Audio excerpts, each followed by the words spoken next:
Well, I think the thing is, everybody loves Aurigny, and the impression sometimes gives that we don't love Aurigny.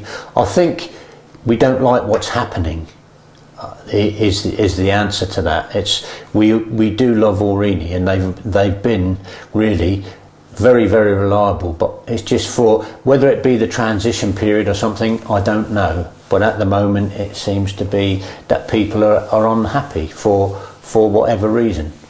I'm quite aware of the fact that their time has come. I flew into Albany a couple of days ago on a plane that was built in 1974, and I'm aware that it's not a problem confined to Aurigny, that the cost of operating these aircraft is just grown and grown and grown, and I don't have a problem with the idea that times have to change. I think sentimentally I'm hugely attached to them, but I think the Dornier is going to be a fantastic aircraft for Albany. Well, I love them. I must admit, I do like them. One thing, there's 2 pilots, so if the pilot has a heart attack and dies, I don't have to wrestle him out of his seat.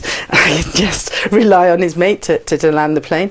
But also, they're much more comfortable in that you just walk on, find yourself a seat, sit down. You're not as squashed up as you are in the other in the Joeys. I have flown on the Dornier. I was very impressed, but that's because my flight wasn't cancelled, and I know that for a lot of people that's been the problem.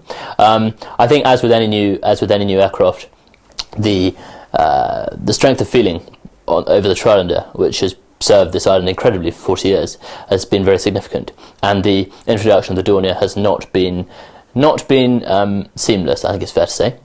But at the same time, I feel that if it's going to keep fares at a reasonable level, and if it's going to guarantee a level of service going into the next 5-10 years, then it's a very good thing. I think times are changing, and now they're moving on to the Dornier, and I've been on there 3 times, and I have to say each time it's been very, very good. Nice, quieter flight, I would say, quicker. And I do love to get from A to B as quick as possible. But my heart loves the Trilinder, but my head understands that you move forward as well. So it's a hard thing to let go. Last year I did a week seeing how Loganair worked, which is the main airline which runs the inter-island service in Scotland. And one thing they told me was that they had a great difficulty sourcing parts for their Islander aircraft, which is the sort of the equivalent for what they do, and they'd had some parts on order for 2 years and they hadn't got them.